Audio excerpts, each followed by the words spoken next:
Então, estamos falando do Caminho da Luz. Caminho da Luz, esse livro que é tão pequenininho e traz tanta riqueza para nós, né? É realmente uma preciosidade da literatura espírita.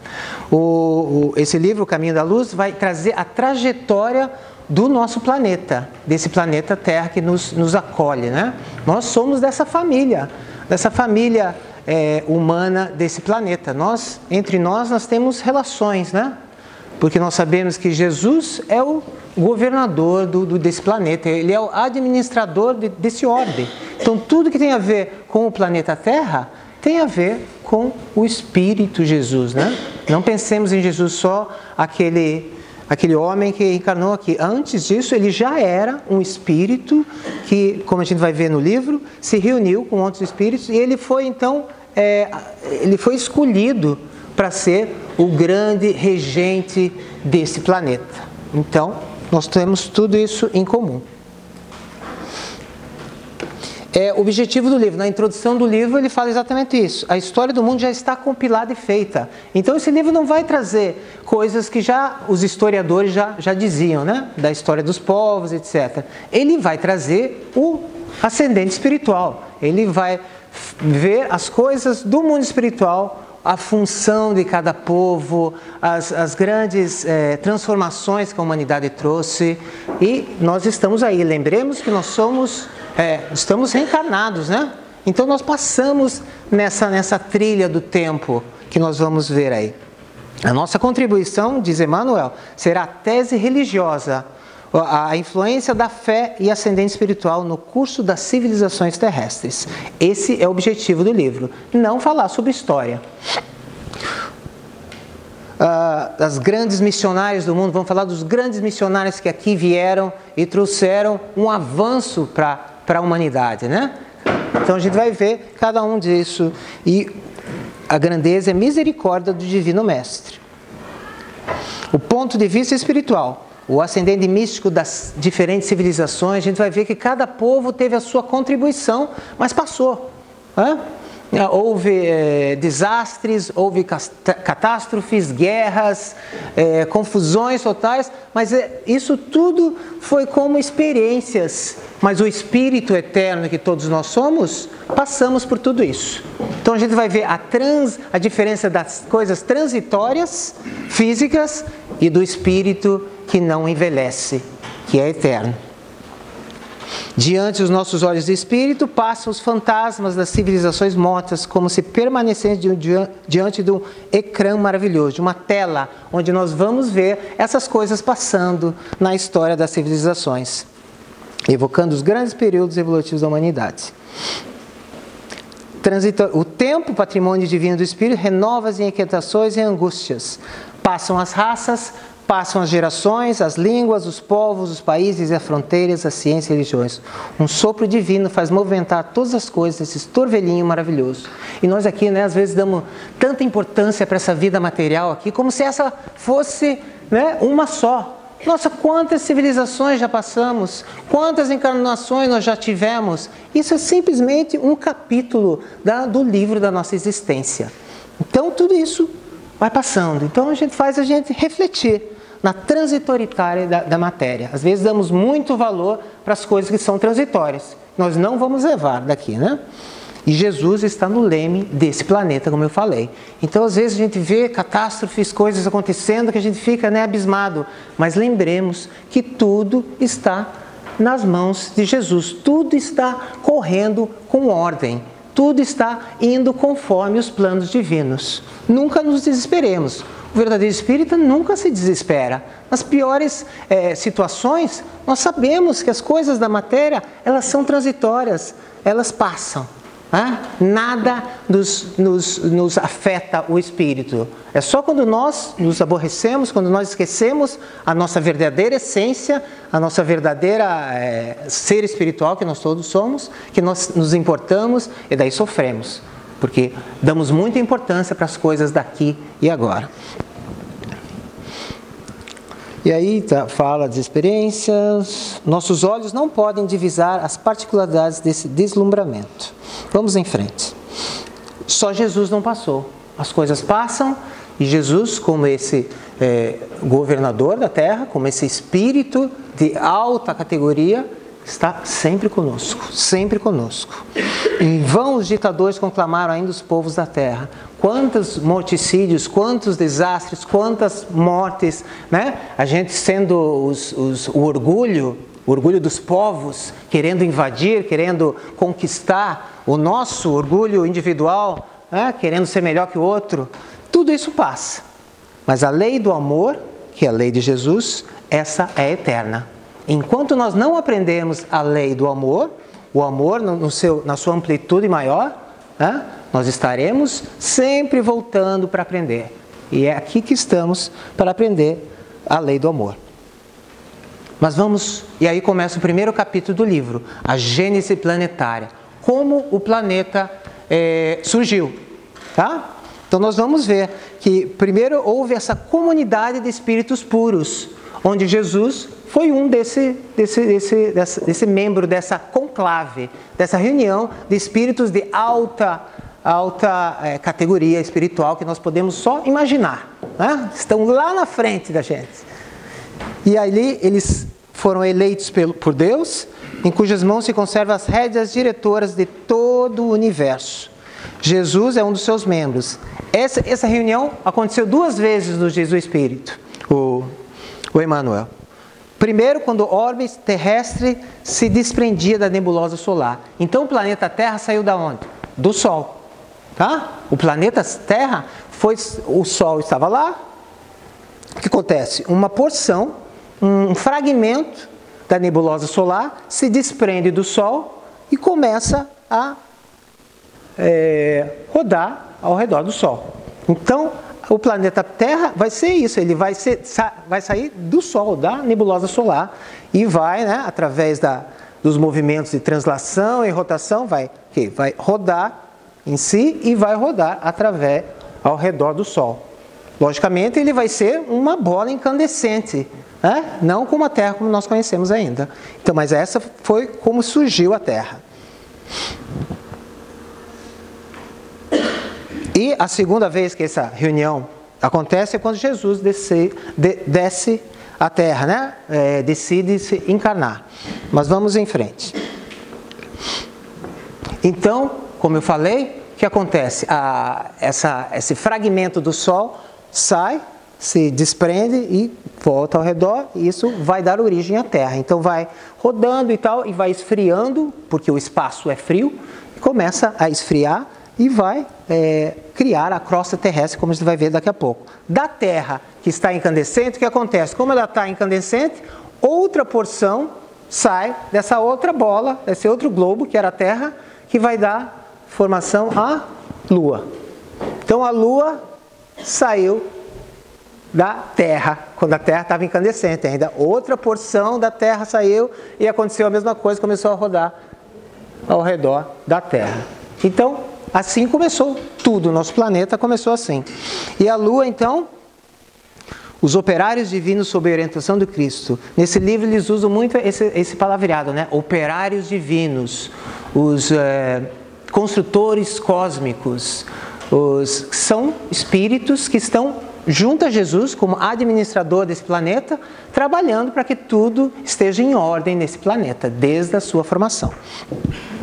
Então a Lua é formada e ela é a âncora do nosso equilíbrio, do equilíbrio da Terra. A gente sabe que a Lua tem um papel importantíssimo na Terra, né? Nas marés, o manancial de fósforo, a estabilidade planetária, o magnetismo da luz da Lua, para nós é importantíssimo. Ele mantém a estabilidade do nosso planeta. E a criação, a reprodução das espécies, tudo isso a Lua tem a sua contribuição. O que acontece depois? Então, essa bola de fogo começa a esfriar. Começa a esfriar. Imagine todos na atmosfera da Terra, todos os elementos confusos e tal, aquela confusão toda. O frio dos espaços atua. O laboratório de energias incandescente, a condensação dos metais, começa então a esfriar e começa então a formar a crosta terrestre. né, a superfície do planeta começa a cruzar. Nós estamos pisando agora na crosta terrestre, né? Então a crosta começa a esfriar. Essa luz já começa a ficar, esse globo começa a ficar mais frio. As nuvens, que acontece? Despencam em tempestades, despencam em chuvas, e essa chuva então começa a esfriar mais a superfície da Terra. Como a superfície está quente, o que faz com a água? Evapora de novo, forma outras nuvens, cai a chuva de novo, esfria de novo, e assim acontece sucessivamente até que a crosta terrestre se esfria e ela vira o que a Terra é agora, né? Agora não, se muda, mas nas mãos de Jesus haviam descansado após o longo período de confusão dos elementos físicos da organização planetária, o divino escultor. Então Jesus aí tem a vontade de Jesus, é primordial, é a providência. Então tudo que Jesus quer, existe então esse grupo de espíritos intérpretes divinos do seu pensamento. Jesus pensou e eles ali fazem a coisa acontecer nesse planeta. E daí o germe sagrado é como que a vida começou aqui. E também o livro nos fala disso. Uma nuvem de forças cósmicas desce. Imagine uma nuvem de forças cósmicas, isto é, uma coisa espiritual que nós provavelmente não poderíamos ver, que é, como ele nos fala, que é um elemento viscoso, como se fosse uma geleia. Viscoso, desce, cobria a atmosfera e desce no orbe. E onde que ele vai parar? No fundo dos oceanos. É o protoplasma, é o projeto da primeira vida orgânica no planeta. Então esse protoplasma, através da vontade de Jesus, cai no fundo dos oceanos e vai criar as primeiras seres vivos, né? O protoplasma, elemento viscoso, cobriu o orbe. É o germe sagrado da vida orgânica. É o primeiro germe da vida nesse planeta. E então começam os primeiros elementos no planeta. Quem são? As amebas, os elementos unicelulares, que têm uma célula só. Os elementos mais primitivos orgânicos que temos no planeta. As construções celulares. Os artistas da espiritualidade nos falam. Edificam o mundo das células. O ideal de beleza foi a sua preocupação dos primeiros momentos. Então a criação sempre foi a importância da beleza, de ser belo, de fazer as formas belas. A beleza junto à ordem constitui um dos traços indeléveis de toda a criação. Então, beleza e ordem, duas coisas que estão na criação. Então, estão sempre buscando essas duas coisas. Plano pré-estabelecido pela misericórdia e sabedoria de Deus. Então, os primeiros habitantes do orbe, quem são? Essas células albuminoides, as amebas e todas as organizações unicelulares que se multiplicam, né? Se reproduzem assexuadamente, isto é, sem contato sexual, porque não há ainda isso, e começam então a se multiplicar no fundo dos oceanos. Revelam o sentido, o tato, que deu origem a todos os outros em função do aperfeiçoamento dos organismos. Olha que coisa maravilhosa. O primeiro sentido que foi criado foi o tato, através das primeiras elementos unicelulares, os primeiros habitantes. Para nós chegarmos como nós estamos aqui agora, com 5 sentidos, pelo menos 5 sentidos, né? Temos a mediunidade, que é o 6º sentido. Foi todo um trabalho da espiritualidade, começando lá nas amebas, que desenvolveu o primeiro sentido, que foi o tato. Só tinha o tato. Depois os outros animais vão se aperfeiçoando, criando outros sentidos e aperfeiçoando outros sentidos, até que nós chegamos, né, a essa maravilha que nós todos somos, com já todos esses milhares e milhões de anos de aperfeiçoamento. É como se fosse um ensaio, né? Você está no laboratório. A Terra era um laboratório, que os espíritos superiores iam fazendo experiências para chegar ao protótipo ideal para que o espírito encarnasse. Então nós somos assim, não de um minuto para outro. Foi um trabalho de milhões de anos, milenar. A elaboração paciente das formas. O reino vegetal e animal se confundem no início. Você não sabe o que é animal e o que é vegetal. na profundidade dos oceanos. Milhares de anos os operários de Jesus no serviço da elaboração paciente das formas. Quando a gente está falando das formas, está falando dos animais, dos vegetais, etc. As formas intermediárias, os primeiros crustáceos terrestres, né? Os caranguejos e tal, mais ou menos daquela forma. Prolongamentos dos crustáceos marinhos. Seguindo-se as pegadas, aparecem os batráquios, que é da família do sapo, etc., que trocam a água pelas regiões lodosas e firmes. Então eles começam a sair do fundo dos oceanos e vão para o lodo, vão para o pântano. Então começa a sair, a vida começa a sair da água para o solo, né? Para a parte seca. Os ensaios assombrosos, o Espírito nos falam, a natureza é uma grande oficina de ensaios monstruosos. Lembre-se dos dinossauros.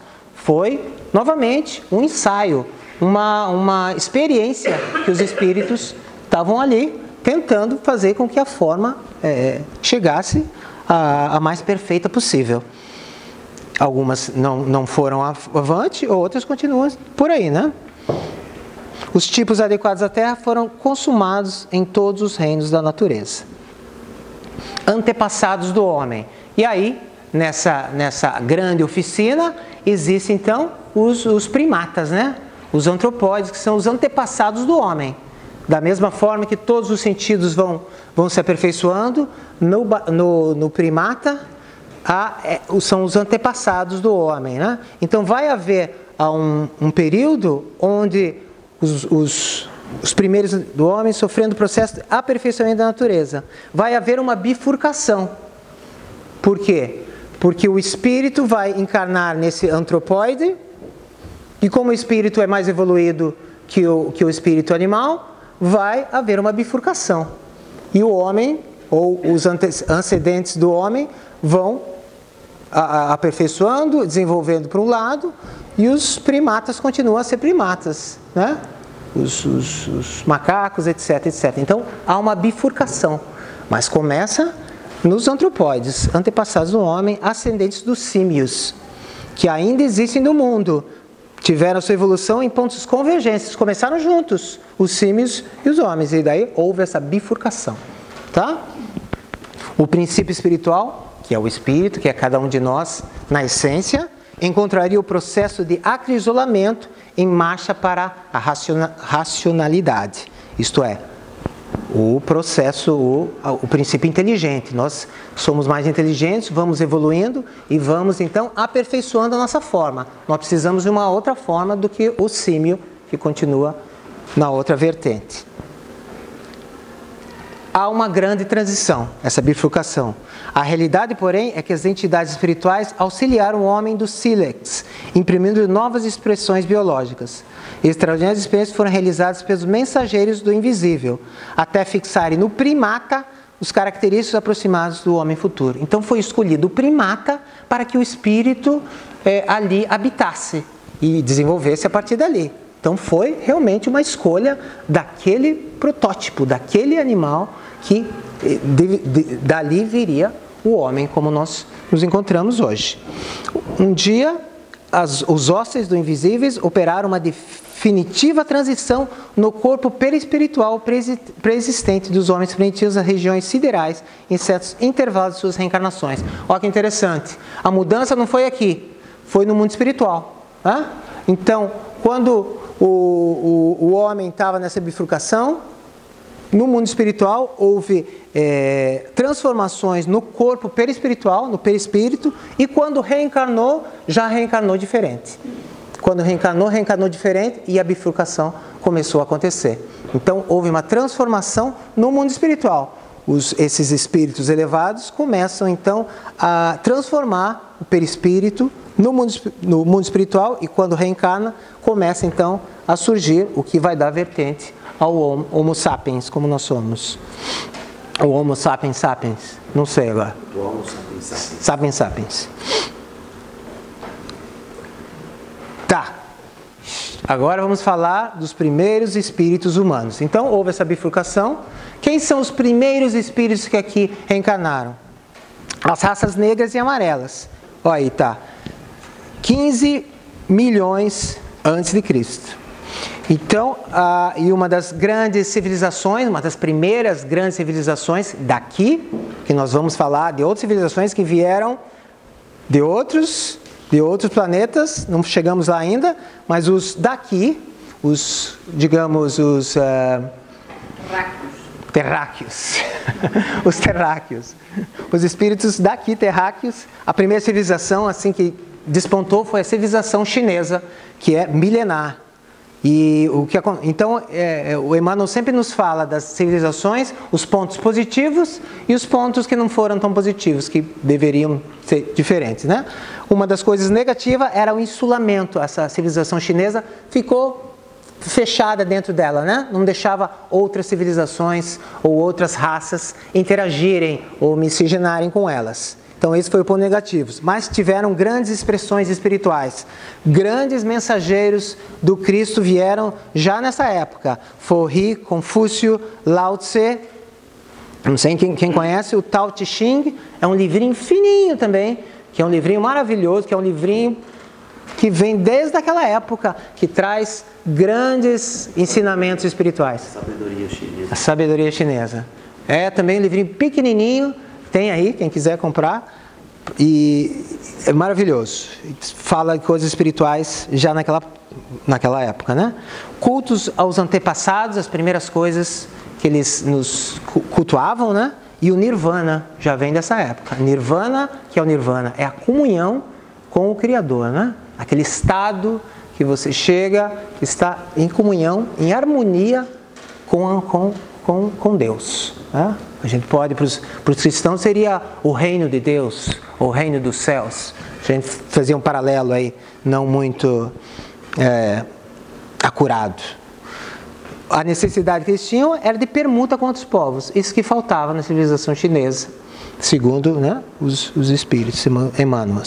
Daí nós vamos falar dos espíritos que vieram de fora, né? Muitos de vocês já conhecem essa história do sistema de Capela.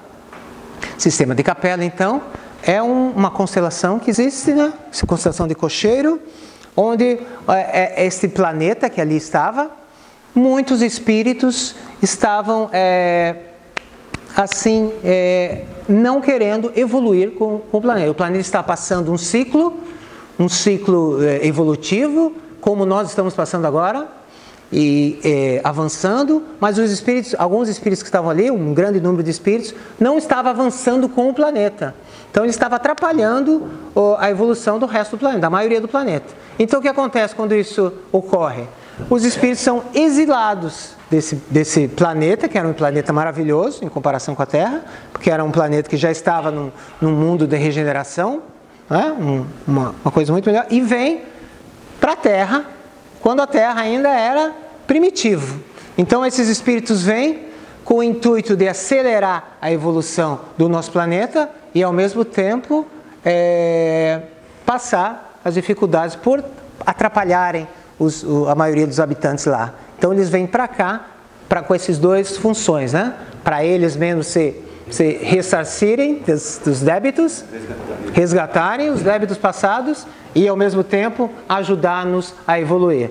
Então, são 4 essas raças adâmicas, que a gente chama, porque vem de Adão. Aquela história de Adão ser expulso do paraíso é exatamente essa história que foi passando de geração em geração. Porque eles viviam no paraíso, que era esse mundo maravilhoso, e foram exilados e vieram para cá. Então, eles foram expulsos do paraíso. Então, essa é a história de Adão. Por isso chama as raças adâmicas, tá? Que vem de Adão. São 4. A civilização egípcia, os povos de Israel, a casta hindu e os indo-europeus. Então, essas 4 raças vieram de Capela e aqui vieram, então, encarnar nesse planeta para ajudar-nos. E cada um teve a sua contribuição. Aquelas almas aflitas e atormentadas reencarnaram proporcionalmente nas regiões mais importantes, onde se haviam localizado as tribos e famílias primitivas descendentes dos primatas. Então, eles vêm para miscigenar ou misturar com os habitantes que aqui já estavam. São 4 povos, como eu falei, 4 grandes massas de degredados. Formaram pródromo de toda a organização de civilizações futuras, introduzindo os mais benefícios da raça amarela. Blá, blá. Civilização egípcia. Aquelas que tiveram menos débitos de todos. Tá? Os menos ruizinhos que estavam lá, foi a civilização egípcia. Muito avançados intelectualmente, mas com poucos débitos. Vieram aqui, então, fizeram a prática do bem, o culto da verdade. A gente sabe que a civilização egípcia era muito avançada para a época, né? A mumificação, o processo de mumificação era muito... A energia solar já se usava naquela época, a astronomia, as pirâmides, até hoje nós não sabemos quando elas foram construídas realmente, os templos de estudo e iniciação. Então, era uma civilização muito evoluída intelectualmente e tinha alguns débitos e nos ajudaram, então, a evoluir. Uma civilização... E a maioria deles, ou todos, já voltaram à pátria original, Capela, porque já ressarciram os seus débitos e voltaram para esse paraíso. Então voltaram para o paraíso porque os seus débitos já estão quitados. A segunda, eu vou só mais uma agora, porque meu tempo já acabou. Semana que vem eu continuo, tá? O povo de Israel. O povo de Israel, então, é o outro povo que veio de Capela. Eram muitos unidos, muito forte, muito homogêneo, solidariedade entre o povo. A gente sabe, né, que os judeus são muito solidários entre si, ajudam uns aos outros.